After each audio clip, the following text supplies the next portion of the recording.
കേരള സാങ്കേതിക ഡിജിറ്റൽ സർവകലാശാലകളിലെ താൽക്കാലിക വിസി നിയമനം സംബന്ധിച്ച സർക്കാരിന്റെ ഹർജികളിൽ വാദം കേൾക്കുന്നതിൽ നിന്ന് ഹൈക്കോടതി ജഡ്ജി പിന്മാറി. ഹർജികൾ ഹൈക്കോടതിയുടെ മറ്റൊരു ബെഞ്ച് അടുത്ത ദിവസം പരിഗണിക്കും. ശ്രീകാന്ത് വിവരങ്ങളുമായി. ശ്രീകാന്ത്, നഗരേഷ് ആണ് പിന്മാറിയിരിക്കുന്നത് എന്നതാണ് അറിയാൻ കഴിയുന്നത്. എന്താണ് കാരണം? കാരണം ബോധിപ്പിച്ചിട്ടില്ല. നേരെ മറിച്ച് ഇന്ന് ഈ ഹർജി ഹൈക്കോടതിയുടെ പരിഗണനയിൽ വരികയായിരുന്നു. കേരള സാങ്കേതിക ഡിജിറ്റൽ സർവകലാശാലകളിലെ താൽക്കാലിക വിസി നിയമനം സർക്കാരിന്റെ ഹർജികളിൽ വാദം കേൾക്കുന്നതിൽ നിന്നാണ് ഇപ്പോൾ ജസ്റ്റിസ് എൻ നഗരേഷ് പിന്മാറിയിട്ടുള്ളത്. ഹർജികൾ ഹൈക്കോടതിയുടെ മറ്റൊരു ബെഞ്ച് അടുത്ത ദിവസം പരിഗണിക്കും. താൽക്കാലിക വിസിമാരെ നിയമിച്ച ചാൻസലറുടെ നടപടി റദ്ദാക്കണം എന്നുള്ളതായിരുന്നു സർക്കാരിന്റെ ആവശ്യം.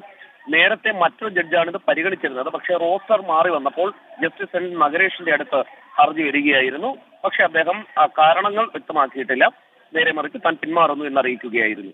ഇനിയിപ്പോൾ എന്നാകും ഈ കോടതി പരിഗണിക്കുന്നത് ഹർജി? ഇനിയിപ്പോൾ സ്വാഭാവികമായും ചീഫ് ജസ്റ്റിസിന്റെ നിർദ്ദേശപ്രകാരം രജിസ്ട്രാർ അതൊരു പുതിയ ബെഞ്ചിന് നിർദ്ദേശിക്കും. ആ ബെഞ്ചായിരിക്കും ഇനി അത് പരിഗണിക്കാൻ പോകുന്നത്. അത് അധികം വൈകില്ല, 1-2 ദിവസത്തിനുള്ളിൽ അതിലൊരു തീരുമാനമുണ്ടാകും.